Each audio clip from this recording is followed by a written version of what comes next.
IPL கோப்பையை RCB அணி வென்றது. டேய் தம்பி, ஒரு சம தண்ணி மண்டோடா. உனக்கு வேணா போய் குடிடா. நில்றா. அண்ணன் சொன்னா தம்பி கேட்கணும்டா. அப்படி தம்பி கேட்கலனா அண்ணன் சொல்ல கூடாது. அண்ணங்கிறவன் அப்பா மாறா. அப்படிப்பட்ட அண்ணன் விஷத்தை குடிக்க சொன்னா நீ குடிக்கணும்டா. உனக்கு ஒரு தம்பி இருக்கான்ல, அவனை கூப்பிட்டு குடிக்க சொல்லு. சின்னையா சின்னையா சின்னையா.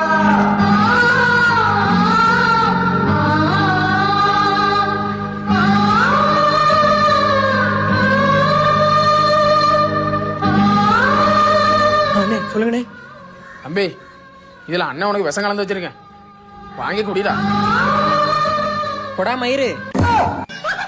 ஆசையில் நான் வைத்த பாசத்தில் தம்பியும் இல்ல, நான் அவனுக்கு அண்ணனும் இல்லடா. இனிமே அவன் என் வீட்டு வாசல மிதிக்க கூடாதுடா.